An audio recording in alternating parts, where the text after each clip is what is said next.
mag CDF chalo sana. Kantie challenges moko bende matin. Kamielo timi improvement. At least maybe ka jopiny bende sikia ketere miti kod yude ga nade. Like sana ayapi kate parent tado apply nyathina team nango apply bursary the chop kate so ango manyalo bisa mara feel mo kayude yeah ngeno imo sama jopiny yeah sure that is true yeah so that is our area of so areas magem do cover koro state of it bursary state of bursary challenges mantie procedures I'll just tell you the procedures and that is okay idok mane English do agunda emomi wabiro ngini English be mondo kata do ngeni ji tek julu that is okay kasi dulu to samoro to sia atabol ocho dulu kata lakini ujo pok ma aja ta share ko jomo ojo bito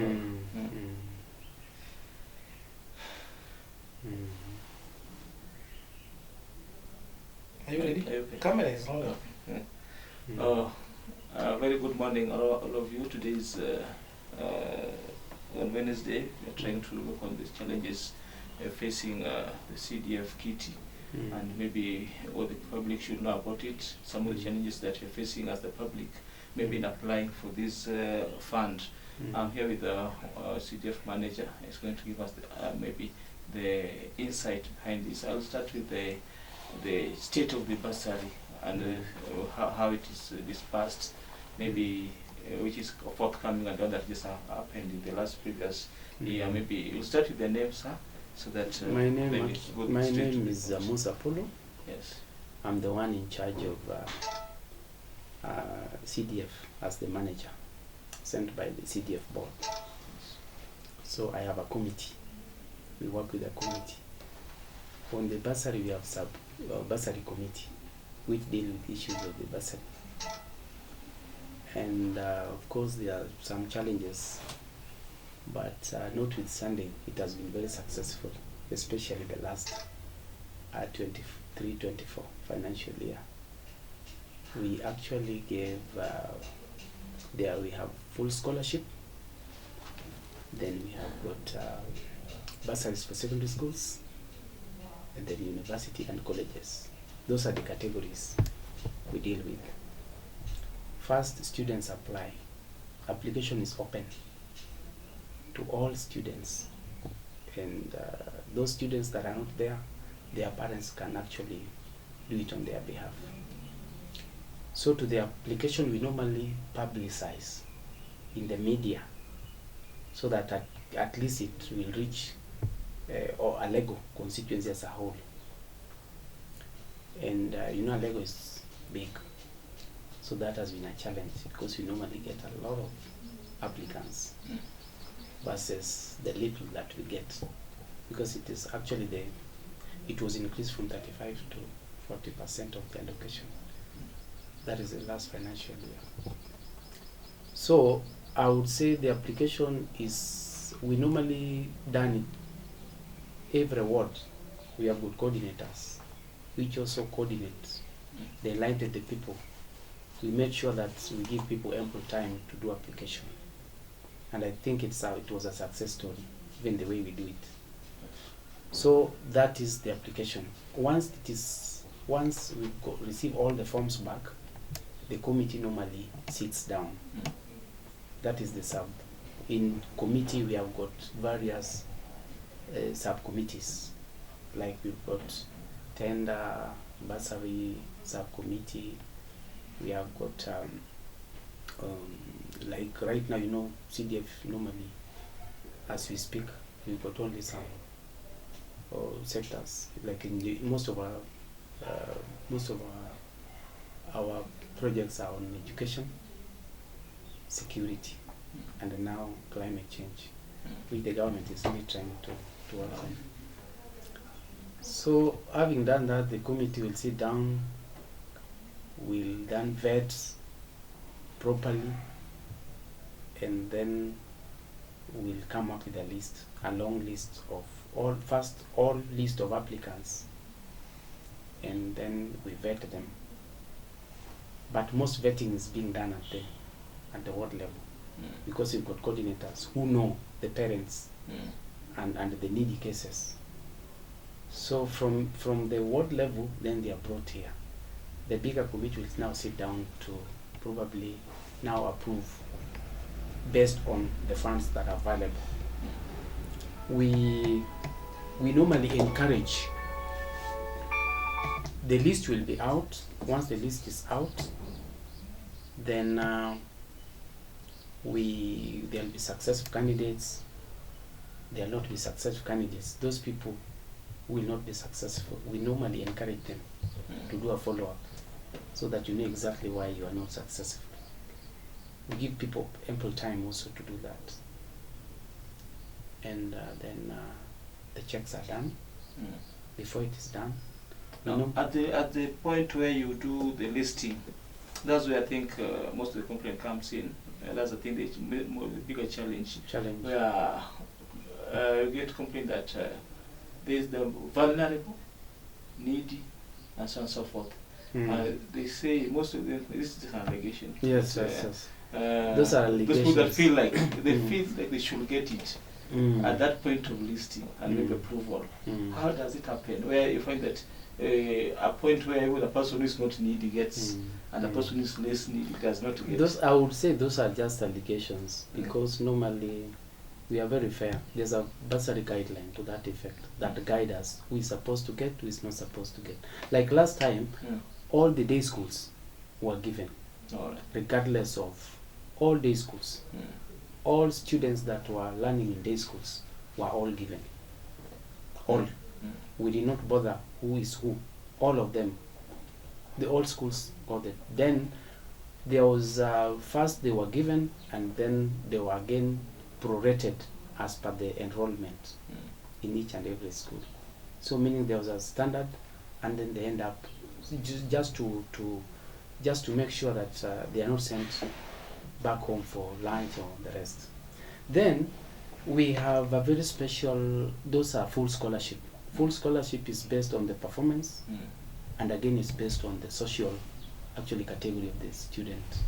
We normally we normally goes to visit each and every home to ascertain, just like Equity does it and these others. If we normally go to each and every, we evaluate, we see, and based on that, you are picked. That is having been, you performed well, and we do that. And I think I think in CIA, it's only Alego who does that full scholarship. From Form 1 up to Form 4. Without, we pay it once for a year. We've got a list to that effect. So that has been a successful story. Then day schools, then now we come to where we are very keen is now the university and the colleges, where now application and thorough scrutiny are done, so that we are certain the beneficiaries who. Then based on that, again, we give flat rate.